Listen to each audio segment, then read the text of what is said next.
الحمد لله أحمده وأستعينه وأستغفره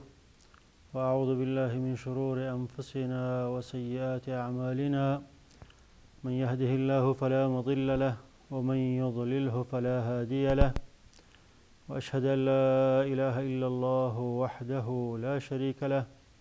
وأشهد أن محمدا عبده ورسوله وبعد. قال الله تبارك وتعالى في محكم كتابه: يا بني آدم قد أنزلنا عليكم لباسا يواري سوآتكم وريشا ولباس التقوى ذلك خير ذلك من آيات الله لعلهم يذكرون. بینندگان محترم و معزز و مکرم، دوستان ارجمند، السلام علیکم و رحمت الله و برکاته. خدمت شما عزیزان و ارجمندان هستم در قسمت 111 برنامه احکام فقهی در پرتوی احادیث نبوی. در چند قسمت گذشته خدمت شما عزیزان احکام و آداب و مسائل سنت های جنازه را در روشنایی احادیث گهرباری رسول اکرم صلی الله علیه و سلم خدمت شما تقدیم کرده بودم و این قسمت برنامه و قسمت آینده در مورد بابی مستقلی از ابواب نماز است که او باب لباس است. فقها و محدثین در آخر ابواب نماز باب دیگری به نام باب لباس را ذکر میکنند و مناسبت ذکر کردن باب لباس یا پوشاک در ضمن ابواب نماز به خاطر این است که چون پوشاندن عورت یا ستر عورت رکنی یا شرطی از شروط نماز است که بدون پوشاندن عورت نماز درست نمی شود و عورت پوشانده نمی شود الا به لباس. لذا فقها و محدثین احکام و آداب و مسائل لباس را ضمن باب نماز ذکر میکنند. و همچنین چون الله متعال می فرماید که یا بنی آدم خذوا زینتکم عند كل مسجد وكلوا واشربوا ولا تسرفوا انه لا يحب المسرفین. ای اولاد آدم، شما هنگامی که برای نماز ایستاد می شوید لباس زینت را بر تن خود کنید، لباس زینت را بپوشید. و در این آیه کریمه الله متعال در وقت نماز خواندن، در هنگامی که انسان نیت نماز خواندن را میکند به درگاه الله متعال در نماز ایستاد می شود با پوشیدن لباس امر کرده که لباس زینت را در وقت نماز خواندن شما بپوشید. و لذا احکام و آدابی که متعلق میگیره به لباس او را فقها و محدثین در ضمن ابواب نماز ذکر میکنند و آنچه که از رسول اکرم صلی الله علیه و سلم از سیرت مطهره ایشان در مورد لباس بیان شده و همچنین لباس هایی که پوشیدنش حلال است و لباس هایی که پوشیدنش حرام است، این مسائل را در ضمن این باب ان شاء الله تعالی در دو قسمت در روشنایی احادیث رسول اکرم صلی الله علیه و سلم خدمت شما بیان خواهم کرد. و لباس هر آن چیزی را گفته می شود که مرد یا زن توسط از او خود را بپوشاند، جسد خود را بپوشاند، او را لباس گفته می شود. و منظور از لباس یا هدف از لباس دو چیز است. اول اینکه ستر عورت که توسط از او بنی آدم یا انسان ها عورت خود را می پوشانند و دوم به خاطر آرایش و زیبایی که به خاطری که در پیش روی مردم خود را با آرایش و زیبا جلوه بدهند لباس را به تن میکنند. و این دو هدف یا دو این مطلب در آیه که قبلا خدمتتان تلاوت کردم بیان شده که الله متعال میفرماید یا بنی آدم قد انزلنا علیکم لباسا یواری سوآتکم و ریشا. ای بنی آدم، ما برای شما لباس درست کردیم، آماده کردیم که هدفی از او اول این است که یواری سوآتکم که شرمگاه های شما را می پوشاند، که توسط این لباس شما شرمگاه های خود را می پوشانید، عورت خود را می پوشانید. پس هدف اول پوشاندن عورت و شرمگاه است و هدف دوم وریشا که گرفتن این لباس برای آرایش و زینت، پوشیدن این لباس برای آرایش و زینت است که توسط از این لباس که ما برای شما آماده کردیم، تیار کردیم. ای بنی آدم، شما خود را آرایش و آرایسته میکنید و زینت میبخشید. و لباس التقوی ذلك خیر، اما لباس تقوا بهتر و افضل است. در لباس تقوا و پرهیزگاری، در اینجا تقوا و پرهیزگاری را الله متعال لباس نامیده، که همچنانه که لباس در برگرانده همه جسم است، توسط لباس عیوب و شرمگاه‌های انسان پوشانده می شود و لباس سبب زینت و آرایش است. همچنین تقوا و پرهیزگاری را انسان مسلمان در خود چنان تطبیق بدهد، همچنانه که لباس همه جسم انسان را می پوشاند. پس باید یعنی همچنانه که لباس مثلا دست انسان را می پوشاند، باید تقوا و پرهیزگاری به شکلی باشد که دستی از او طرف حرام دراز نشود، و همچنانه که مثلا توسط لباس پا و جسم شکم پوشانده می شود، باید تقوا و پرهیزگاری به شکلی باشد که انسان را از قدم گذاشتن به طرف حرام نگه دارد، از تفکیر کردن به طرف حرام نگه دارد، از نظر کردن به طرف حرام نگه دارد و از شنیدن چیزهای حرام نگه دارد.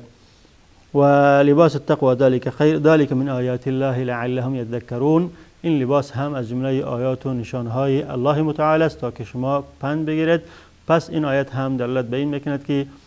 لباس نعمتی از نعمتهای الله متعال است که توسط ازی هم انسان شرمگاه‌های خود را میپوشاند و هم توسط ازی زینت و آرایش میبخشد برای خود. و این چون که نعمت الله متعال است، باید شکر ازی را بجا آورد. و احادیث متعددی از رسول اکرم صلی الله علیه و سلم ثابت شده است، یا دین اسلام ما را به این چیز هدایت میکند که ما مسلمان ها باید همیشه به مظهر خوب، به خود را همیشه باید آراسته داشته باشیم و از این نعمت الله متعال که لباس است از او استفاده خوب بکنیم و همیشه به مظهر و منظر خوب پیش روی مردم خود را جلوه بدهیم. و چون در حدیث شریف است که ان الله جمیل یحب الجمال، الله متعال جمیل است، جمال و زیبایی را خوش دارد که انسان خود را زیبا و توسط لباس زیبا برای مردم جلوه بدهد. و همچنین چون نظافت یک جزئی از ایمان است و باید همیشه انسان مسلمان با لباس نظیف و با لباس پاک خود را جلوه بدهد. و در آیاتی که در ابتدای اسلام بر رسول اکرم صلی الله علیه و سلم نازل شده بود که او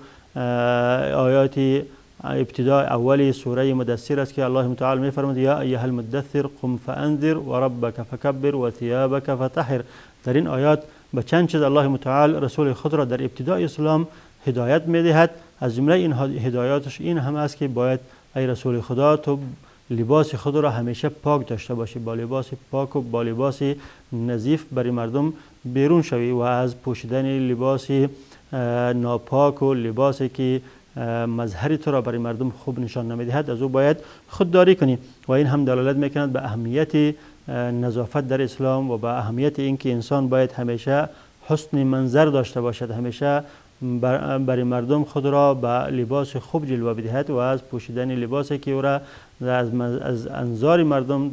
مردم پایان نشان دهد از پوشیدن آن خودداری نماید. و گفتیم که چون این نعمت خدا هست لباس و خدا که برای انسان، خداوند متعال برای انسان این نعمت را مهیا کرده، باید از این نعمت انسان استفاده کند. و در حدیثی است که در حدیث شریف است، حدیثی که امام بیهقی و امام احمد و طبرانی او را از عمران بن حسین روایت میکند و درجه حدیث هم حسن است که رسول اکرم صلی الله علیه و سلم فرمودند ان الله يحب اذا انعم على عبده نعمة ان یرا اثر نعمته علیه. هنگامی که الله متعال بر بنده خود نعمتی میبخشد، خوش دارد که اثر این نعمت را در بنده خود ببیند. الله متعال بر بنده خود پول داده و میتواند که لباس خوب بخرد و لباس نظیف بپوشد، باید از این نعمت استفاده کند و این نعمت را شکرانه عملی این نعمت را انجام بدهد که پوشیدن لباس خوب و لباس نظیف است و ظاهر شدن پیش روی مردم با مظهر خوب و حسن است. و همچنین امام نسائی رحمت الله علیه از ابی احوص روایت میکند که رسول اکرم صلی الله علیه و سلم به پدر ابو احوص گفت اذا اتاک الله مالا فلیرى اثر نعمته علیک و کرامته. هنگامی که الله متعال برایتون مالی داده، پس باید الله متعال در تو اثر نعمت خود را و اثر کرامت خود را ببیند، که نعمتی که برای تو بخشیده آثاری از او باید در تو ظاهر شود. کرامتی که الله متعال برای تو بخشیده، آثار این کرامت در تو باید ظاهر شود. و در ابتدای حدیث است که این شخص پدر ابوالاحوص نزد رسول اکرم صلی الله علیه و سلم آمد و کالای خیلی خشره پوشیده بود. اتی النبی صلی الله علیه و سلم فی ثوب دون، یعنی در کالای خیلی خشره نزد رسول اکرم صلی الله علیه و سلم آمد. رسول اکرم صلی الله علیه و سلم برای او گفت که الک مال، آیا تو مال داری؟ گفت نعم، من مال دارم. رسول اکرم صلی الله علیه و سلم پرسید که چه نوع مال داری؟ گفت که الله متعال برای ما از اموال ابل و اغنام و عقیق، از هر نوع مال برای ما بخشیده است و برای ما آسان گردانیده. هم شتر دارم، هم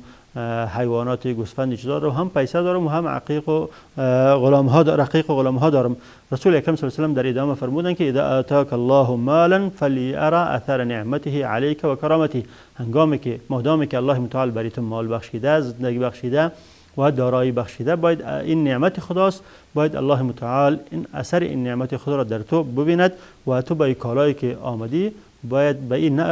کالای بپوشی که مناسب حال تو است و کالای بپوشی که تو نعمت الله متعال را عملا نشان بدی، که الله متعال برای تو نعمت بخشیده و اون نعمت را برای مردم باید عملا نشان بدهی. و همچنین امام احمد رحمت الله علیه از جابر بن عبدالله رضی الله عنه روایت میکنه که ایشان فرمودند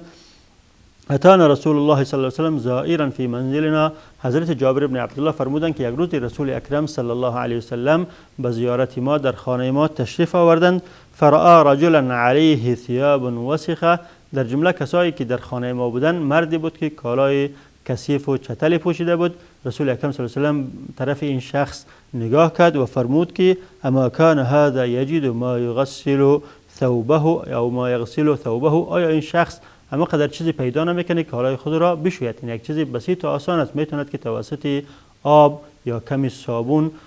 کالای خود را بشوید. پس چرا این شخص این کار را نمیکند و با لباسی کثیف و چتل در مجلس می نشیند؟ و این کار را رسول اکرم صلی الله علیه و سلم این کار را به این شخص این کار کردند و گفتند که این یک کار ساده و آسان است که یک انسان کالای خود را نظیف کرده بپوشد، کالای خود را شسته بپوشد و از پوشیدن کالای کثیف و چتل خودداری کند. و این حدیث همه ما را ارشاد و هدایت به این میدهند که باید همیشه انسان مسلمان در خوردن خود، در نوشیدن خود و در لباس خود از اقتصاد کار بگیرد و نعمتی که الله متعال برای او بخشیده از این نعمت استفاده خوب بکند و این نعمت را عملا نشان بدهد، نعمت الله متعال را. چون اگر انسان با کالای چتل و با کالای ناپاک و با کالای کثیف می آید، این دلالت به این میکند که این شخص نعمت الله متعال را کتمان کرده و پوشانیده است. و همچنین باید انسان مسلمان از تبذیر و از اسراف خودداری کند در پوشیدن کالا و در خوردن و در نوشیدن خود، چون هر دو از باب لباس شهرت گفته می شود. اگر انسانی لباسی چتل و ناپاک و پیندار را می پوشد در حالی که او استطاعت پوشیدن لباس خوب را دارد، این هم لباس شهرت گفته می شود. و بالعکس کسی که لباس خیلی بلند مرتبه و خیلی مافوق و لباسی که خیلی کلان و بزرگ باشه که در روی زمین او را کش کرده بره و با تکبر و با خیالا، این هم لباس شهرت گفته می شود. و رسول اکرم صلی الله علیه و سلم از پوشیدن لباس شهرت ما مسلمانان را نهی کردند. وقتی که در مورد لباس شهرت از رسول اکرم صلی الله علیه و سلم پرسیده شد، ایشان فرمودند که کل ما رفعک عن الناس و کل ما وضعک عنهم. لباس شهرت هر لباسی را گفته می شود که تو را از مردم خیلی بلند نشان بدهد یا تو را از مردم خیلی پایان نشان بدهد، یا لباسی بپوشی که سبب تکبر و سبب خیالای تو بگردد، و یا لباسی بپوشی که خیلی پایان بوده باشه و چتل و ناپاک و کثیف بوده باشه، در حالی که تو استطاعت پوشیدن لباسی پاک و نظیف را داری. و بعد از دیدن یک برنامه کوتاه خدمت شما انواع لباس های را بیان خواهم که در پرتو احادیث رسول اکرم صلی الله علیه و سلم که در احادیث شریف از پوشیدن آنها، از استخدام آنها منع آمده. با ما باشید. دلها. رسول الله صلی الله علیه و آله و سلم فرمودند: مؤمنی که قرآن را تلاوت می کند مانند ترنجی است که بوی آن دلنشین و مزه آن نیز خوش است،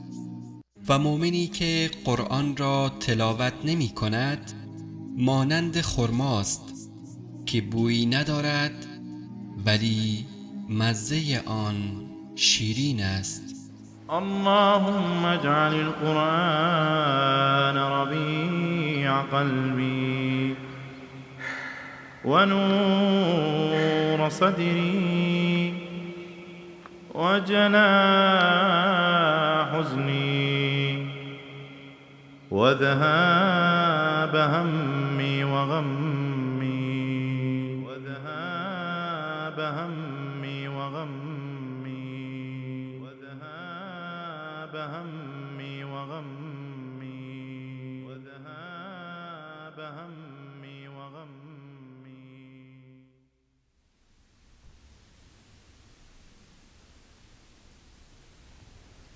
بسم الله الرحمن الرحیم. دوستان محترم، با سلام مجدد خدمت شما عزیزان هستم. از جمله لباس هایی که رسول اکرم صلی الله علیه و سلم در احادیث متعددی ما را از پوشیدن از او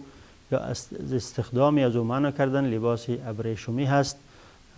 که ابریشمی خالص از پوشیدن از او و از استخدام از او مردهای مسلمان منع شدن و رسول اکرم صلی الله علیه و سلم در احادیث متعددی مردهای مسلمان را از پوشیدن لباس ابریشمی، از استخدام پارچه ابریشمی یا فرش ابریشمی که ابریشمی خالص بوده باشد منع کردن. از جمله این حدیث است که امام ابو داود رحمت الله علیه از ابی عامر اشعری رضی الله عنه روایت میکند که رسول اکرم صلی الله علیه وسلم فرمودند: لا یکونن من امتی اقوام یستحلون الحر والحریر. در امت من اقوامی پیدا میشوند که آنها زنا و پوشیدن لباس ابریشمی را به خود حلال میدانند، که در حالی که این دو چیز در امت ما حرام و ناجایز است، محرم است، که زنا و همچنین پوشیدن لباس ابریشمی، این دو چیز را اقوامی پیدا میشوند که به خود حلال میشمارند. و این هم دلالت به این میکند که همچنان که زنا به نص قطعی قرآن کریم محرم است، پوشیدن لباس ابریشمی هم به نص صریح حدیث رسول اکرم صلی الله علیه وسلم محرم و ناجایز است، و کسانی که این دو چیز را برای خود حلال میشمارند مرتکب گناه کبیره میشوند و مرتکب یک امر ناجایز و محرم میشوند. و همچنین در حدیث متفق علیه، در حدیثی که امام بخاری و امام مسلم او را از سیدنا عمر رضی الله عنه روایت میکنند، آمده است که ایشان فرمودند: سمعت النبی صلی الله علیه و سلم یقول. حضرت امیر المؤمنین عمر بن الخطاب رضی الله عنه فرمودند که ما از رسول اکرم صلی الله علیه و سلم شنیدم که چنین فرمودند: لا تلبس الحریر فانه من لبسه فی الدنیا لم یلبسه فی الاخره. شما لباس های ابریشمی را به تن نکنید، لباس ابریشمی را نپوشید، چون کسی که این را در دنیا می پوشد در آخرت از او محروم می شود، در آخرت او لباس ابریشمی پوشانده نمی شود. و این لباس ابریشمی از جمله لباس های اهل جنت است که الله متعال در جنت به اهل جنت این را می پوشاند، و لذا در دنیا پوشیدن از او برای مردها محرم و ناجایز است. و همچنین در حدیث متفق علیه دیگری از انس بن مالک رضی الله عنه روایت شده است که رسول اکرم صلی الله علیه و سلم فرمودند: من لبس الحریر فی الدنیا فلن یلبسه فی الاخره. کسی که در دنیا لباس حریری و ابریشمی را می پوشد هرگز در روز آخرت او پوشانده نخواهد شد. لن برای تأکید نفی مستقبل است که در روز آخرت به طور قطعی و یقینی این لباس را این شخصی که در دنیا می پوشد لباس ابریشمی را در روز آخرت هرگز نخواهد پوشید.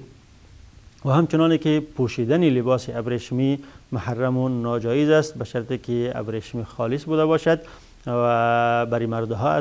البته استخدامی از او به شکل لباس، به شکل پارچه که در زیر پایش بندازد یا به شکل فرش، استخدام نشستن بر بالای پارچه ابریشمی یا بر بالای فرش ابریشمی خالص، این هم محرم و ناجایز است و در احادیث از رسول اکرم صلی الله علیه و آله نهی آمده. از جمله حدیث است که امام بخاری رحمت الله علیه از حذیفه بن یمان رضی الله عنه روایت میکند که ایشان فرمودند نهى رسول الله صلى الله عليه وسلم أن نشرب في آنية الذهب والفضة وأن نأكل فيها وعن لبس الحرير والدباج وأن نجلس عليها. حضرت حذیفه بن یمان رضی الله عنه فرمودند که رسول اکرم صلی الله علیه و سلم ما را از چند چیز منع کردند. اول اینکه در ظرفها و در جامهای طلایی و نقره‌ای ما بنوشیم یا در آنها بخوریم. خوردن و نوشیدن در ظرفها در جامهای طلایی و نقره‌ای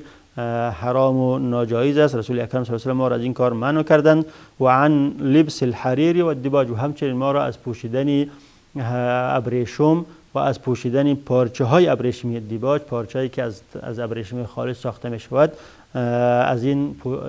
پوشیدن از این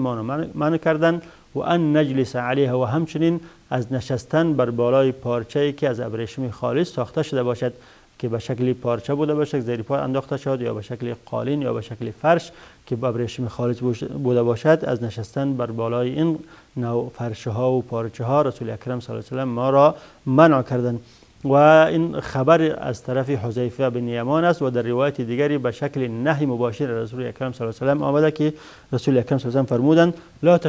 لا تشربوا في آنية الذهب والفضة ولا تأكلوا فيها، شما در ظرفها و جامهای طلایی نقره‌ای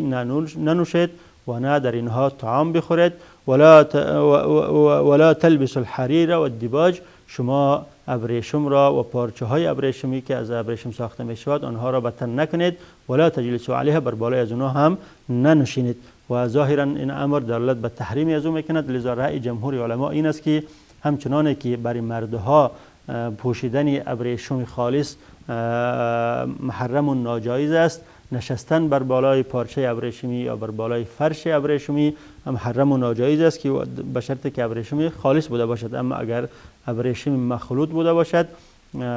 جایز است که به قدر کم بوده باشد، که ما ان شاء الله مقداری از او را در روشنایی احادیث رسول اکرم صلی الله علیه و آله خدمت شما بیان خواهم کرد. اما ابن حجر رحمت الله علیه در فتح باری میگه که ثبت لبسه عن جماعت من الصحابه، که ابریشم مخلوط کالا و یا لباسی که از ابریشم مخلوط ساخته شده باشد، یعنی اصلش کالا از صوف و از پشم است، اما در او ابریشم خلط شده است به اندازه کم بوده باشد، این از صحابه کرام ثابت شده است، از مجموعه صحابه کرام، و اشکالی ندارد. و همچنین امام ابو داود رحمت الله علیه میگه که لبسه 20 من الصحابه فاکثر، تقریبا از 20 یا بیشتر از 20 صحابه ثابت است که لباس های ابریشمی که مخلوط بوده به ابریشم، لباسی پشمی که مخلوط به ابریشم بوده پوشیدند و این اشکالی ندارد. و همچنین امام ابن ابی شیبه از عمار ابن ابی عمار روایت میکند که اتت مروان ابن الحکم مطارف خز فکساها اصحاب رسول الله صلی الله علیه و آله. هنگامی که مروان ابن الحکم والی مدینه بود، بر از او جامه های ابریشمی آمد، از جای برای از او جامه های ابریشمی یا پارچه های ابریشمی آمد، عباهای ابریشمی آمد که مخلوط به ابریشم بود، یعنی عباهایی بود که مخلوط به ابریشم بود و بین اصحاب رسول اکرم صلی الله علیه و آله را تقسیم کرد تا که اینها را بپوشند. پس پوشیدن ابریشمی که کالای پشمی که مخلوط به ابریشم بوده از صحابه کرام ثابت شده است و اشکالی ندارد، لیکن به شرطی که ابریشمش کم بوده باشد که ان شاء الله مقداری از او را بیان خواهم کرد. و همچنین پوشیدن لباس های ابریشمی برای خانم ها اشکالی ندارد و در احادیث متعددی از رسول اکرم صلی الله علیه و آله ثابت است و این مسئله مجمع علیه است بین مسلمان ها، علمای مسلمان ها، که پوشیدن ابریشم برای خانم ها اشکالی ندارد و در احادیث از رسول اکرم صلی الله علیه و آله ثابت شده است که پوشیدن ابریشم را برای خانم ها جواز دادن، که ان شاء الله این احادیث را هم خدمت شما بیان خواهم کرد. و هم اطفال، اگر اطفال پسر بچه ها بوده باشند، در نزد جمهور علما همچنانه که برای مردها محرم و ناجایز است، برای پسر بچه ها هم محرم و ناجایز است پوشیدن لباس ابریشمی و یا استخدام ابریشم، چون پسر بچه ها هم در عموم قول رسول اکرم صلی الله علیه و آله که فرمودن حرام علی ذکور امتی شامل هستند که پوشیدن ابریشم بر مردهای امتی من حرام هستند و کلمه ذکور همچنانه که شامل مردهای بزرگ می شود شامل پسرها هم پسرهای کوچک هم می شود. لذا در نزد جمهور علما برای پسرها هم درست نیست که بپوشند لباس ابریشمی را، لیکن عده علما از جمله محمد بن حسین شیبانی که از جمله اصحاب امام ابو حنیفه رحمت الله علیه است ایشان جواز دادن، گفتن که آنها مکلف نیستند لذا اشکالی ندارد که بپوشند. و عده علما از جمله امام شافعی رحمت الله علیه گفتن که در روزهای عید اگر بپوشند اشکالی ندارد و در غیر از او برای از آنها هم ناجایز است، لیکن اکثر علما جمهور علما رأیشان این است که همچنانه که برای مردها محرم و ناجایز است پوشیدن لباس های ابریشمی، برای اطفال هم پوشیدنشان محرم و ناجایز است. و همچنین نشستن بر بالای فرش های ابریشمی همچنانه که حدیث قبلا خدمت شما عرض کردم، بنابراین این حدیث که در روایت های متعددی آمده، این حدیث حذیفه بن یمان دلالت به این میکند که نشستن بر بالای فرش های ابریشمی که ابریشمی خالص بوده باشد یا پارچه های ابریشمی که ابریشمی خالص بوده باشد بر بالای از اینها نشستن محرم و ناجایز است. اما زنها همچنان که لباس های ابریشمی را پوشیده میتونند بر بالای فرش های ابریشمی پارچه های ابریشمی نشسته میتونند یا او را به شکل پتو اگر بوده باشد در اطراف خود در گرد خود گرفته میتونند و اشکالی ندارد. و علت این که چرا بر مردها حرام شده برای زنها نشده، علت اولش این است که چون ابریشم یک لباس نرم و لباس رفاهیت است و لباس زینت است و این چیز مناسب حال زنهاست نه مناسب شهامت مردها و مردها باید شهامت داشته باشند و چیزهایی که لباسهایی که دلالت به رفاهیت و دلالت به فراخ بیشتری زندگی میکند، دلالت به زینت بیشتر میکند، دلالت به نرمی یک چیز میکند و برای از اونها ناجایز است. اما زنها چون جنسی لطیف و جنسی که زینت را خوش دارند و جنسی ناعم هستند برای از اونها اشکالی ندارد. و همچنین پوشیدن لباس ابریشمی دلالت به خیالا و بر تکبر میکند و پوشیدن از او یک نوع تکبر را در دل مردها پیدا میکند و لذا از پوشیدن آن برای مردها منع آمده. و در اینجا وقتی برنامه ما به پایان میرسد، ان شاء الله در قسمت آینده ادامه این مطلب را و در احادیث گهرباری رسول اکرم صلی الله علیه و سلم خدمت شما بیان خواهم کرد. تا به وقت الله حافظ و نگهبانتان. السلام علیکم و رحمت الله و برکاته.